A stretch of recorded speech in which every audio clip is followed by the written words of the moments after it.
Howdy! Got my mini pearl channeling her in today. Anyway, my name is Scott Grove. Gonna show you the way to salvation, kiddies. Actually, this is a very cool guitar.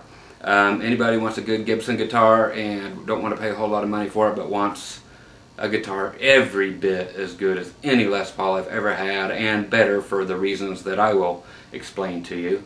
As far as I am concerned, this don't mean it's as far as you're concerned. It's as far as I'm concerned. It's my video, so I get to say what I want. Let me get rid of my chunk of paper I had here from something else earlier. Anyway, this is the 1986 Gibson Invader. Okay, I-N-V-A-D-E-R. Okay, we'll let you get a good look in here. Yeah, 100% original and pretty much flawless. Okay, what separates this from a Les Paul? Here's not much. It's the same guitar. The location of the toggle switch is right there where you can actually get to it instead of having to reach halfway here, then back to your volumes, then back to here. So it makes more sense here.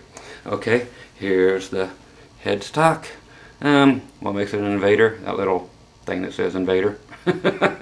Everything else is typical Gibson. Here's your Gibson tuning keys. Here's a serial number. Anybody wants to see if this was ever stolen from them. There you go. Typical Gibson, typical, until you get right there. Yep. Just like Ibanez did and got sued over back in 1975. The bolt-on neck. And that's why I say I like this better. I love bolt-on necks better than anything else. Why? Because I've had so many Les Pauls that have that set-in neck, and then something gets screwy with it after enough humidity, rain, blah, blah, blah. And the neck becomes impossible to use. And here I can make all the adjustments I want. I can put a thin guitar pick under here. I can shim it up. Does it have every bit of the sustain? It's got more sustain actually than regular Les Paul. You put a piece of wood against a piece of wood and you screw it like a sumbitch down together, it's going to sustain like crazy. You put a piece of good wood against a piece of wood, then you put some glue in between it and glue it in. That glue don't transfer vibrations quite as well as wood against wood. So think about it, kids. This is a better design. Okay. Other than that, this is basically a Les Paul, but it's just called an Invader. Gibson people shunned it. Why? Because it's the way they are. Okay. I'm talking about people who buy them, yes. Okay, this has contours everywhere. It's got the tummy contour, the arm contours like on a Strat. Typical tailpiece, your stop bar tailpiece, your roto, your two-nomatic bridge. I'm sorry, I've done so many guitars, they're all getting in my head. Just your lovely zebra humbucker thingies here going on. And it does have the finish on the back of the neck, so it is a little sticky. It's the infamous nitro junk that just sticks to you. If it was poly, it'd be much better, but that's a whole different story. So yes, this guitar will, if you play it, look 300 years old in a matter of a year, whereas a poly finish would look brand new in 300 years. Okay, so that being said, what does this sucker sound like? It sounds like a Les Paul, by God, with more sustain and a lot less money. Okay, again, 1986, these didn't just stick around hardly at all because of the typical cork-sniffing Gibson buyers that won't allow anything that's weird or funky. But this is the better guitar, okay? As far as I'm concerned, I don't want the hate mail. I know, most of you teenage morons will actually write me that, not that all teenagers are morons, I know you guys get on me about that, but that's usually who you are, and you won't get posted for it. Freedom of speech, not on my not on my YouTube channel. If it has something good to say, cool. If you cuss on it, you're banned. I don't allow cussing. Okay, written on there, not the F words. You can say son of a bitch and all that kind of crap, like that you want. But all you guys do is throw the F word around, and I ban you for it. Why? Because only retarded people talk that way, and I don't want other people to read it. It's family-friendly channel. Okay, so here we go. Everything wide open on the guitar through my amp, clean, and yes, I love the holy crap out of reverb, so I'll play all the reverb I want. Why? Because I'm a country boy, and I'm proud to say it.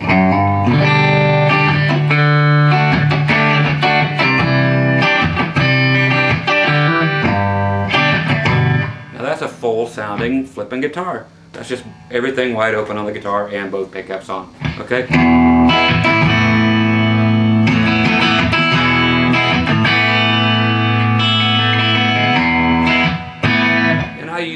exact same amp, exact same settings, exact same presets on every single guitar. I don't change a single knob ever from guitar to guitar. So you can go back and check out my few hundred reviews and know 100% that every guitar is treated identical, has the exact same settings, not even one treble knob moved one way or the other.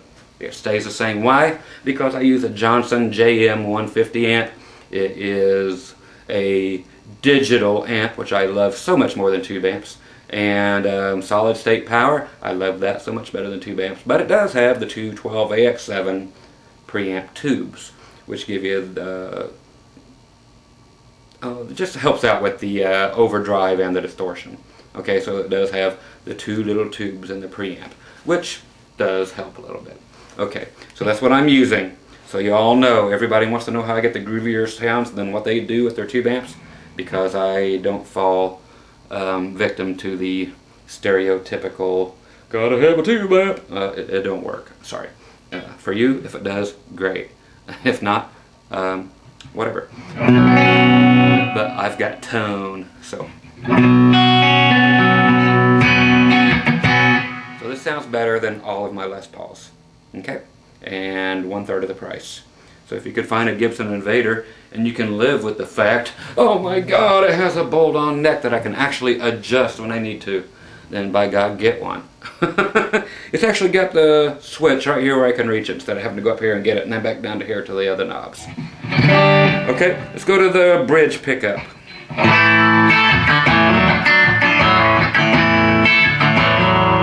Okay, so it is very Les Paulish. Go to the neck pickup. All you jazz guys. Okay, it just sounds great. It's just a great sounding guitar.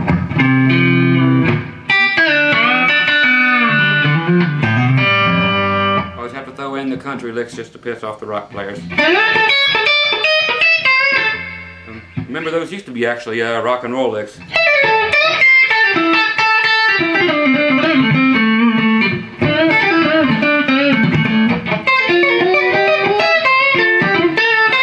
Yep, now Leonard Skinner's country, go figure. Okay, so back to the middle. I'm going to go to the bridge pickup and just throw on basic distortion. Okay?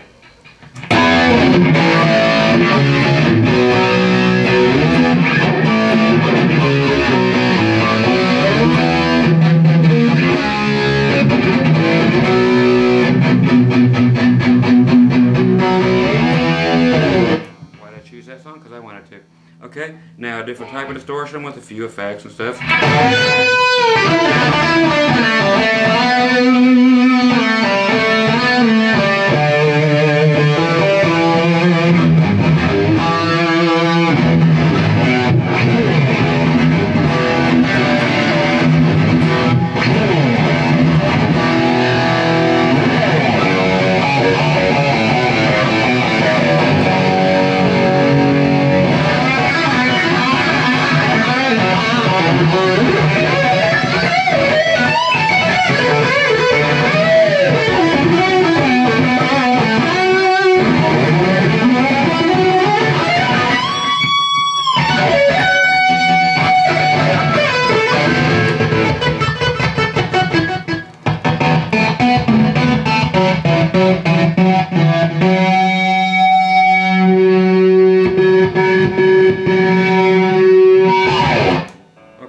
So there you go, typical, just sounds like a Paul, man.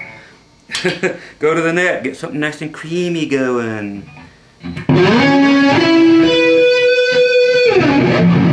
Hey, I feel like Bob Seger.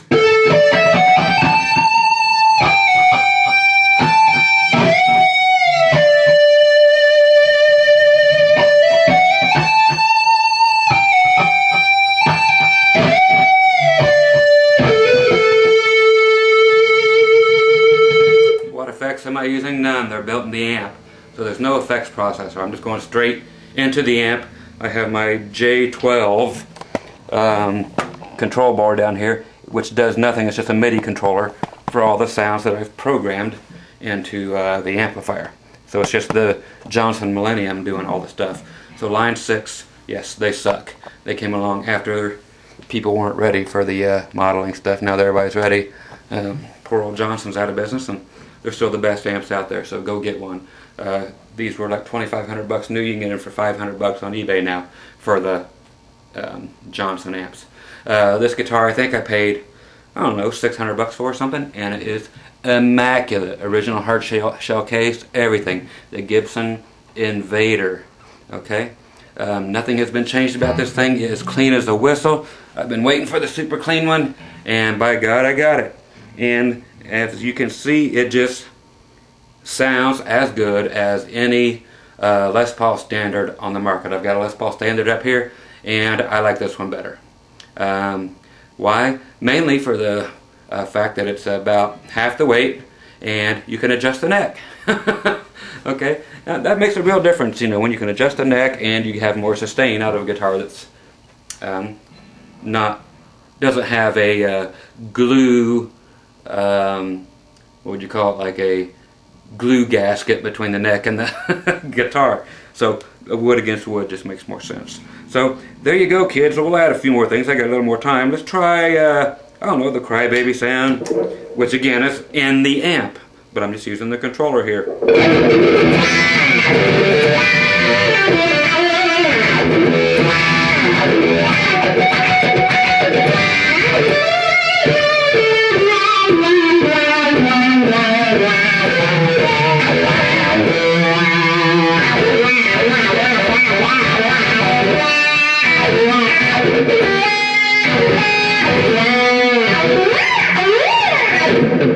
Then we'll go to the basic overdrive type of thing.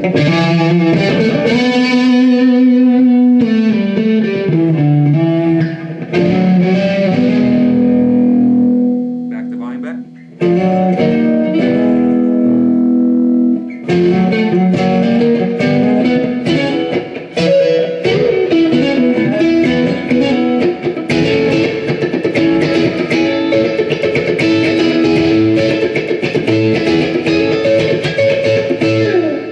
So you want to see what the tones and volumes do? There you go, cleans it right up.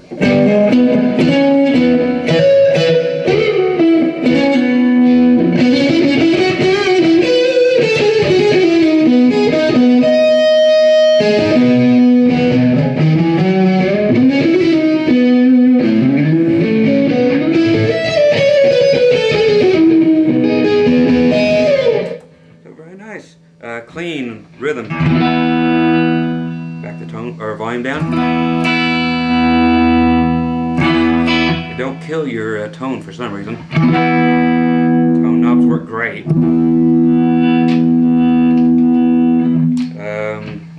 The neck one.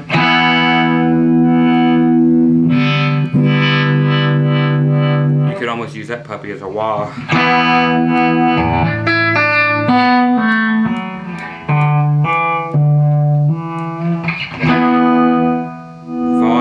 All the way through, blah blah blah. There's none of this where it barely does anything like today's guitars. So they were made a lot better back when. Okay, so there you go. If you've never heard of the Gibson Invader, this is what it's all about. It's a Les Paul with a flat top, the contours, and the bolt-on neck where you can actually adjust things. Again, like I said, it sounds as good or better than the Les Paul Standards, and again, half the weight, more comfortable. It is what it is, and a third of the price. So if you could find one, grab one. Again, I will play this 10 times more than I will ever play my Les Paul Standard. Why? It's a better guitar for me. Okay, is it a better guitar for you? That's why I do the reviews, to let you figure it out. I throw in my opinions big time. I shove them down your throat big time. Why? Because I like to do that crap. Because this is a better guitar. You can have all the flame tops you want and make it look pretty, but when it comes down to it, do you want to be pretty, or do you want to have a guitar that sounds amazing and you don't actually, you're not out a gazillion dollars if it gets stolen out of the back of your Pinto. Okay, yeah, we all spend more money on our guitars than we do on our cars. So there you go. Once again, 1986 Gibson Invader. Very short-lived. Why? Because of cork sniffers. Don't be a cork sniffer. Buy a real guitar. Buy an Invader.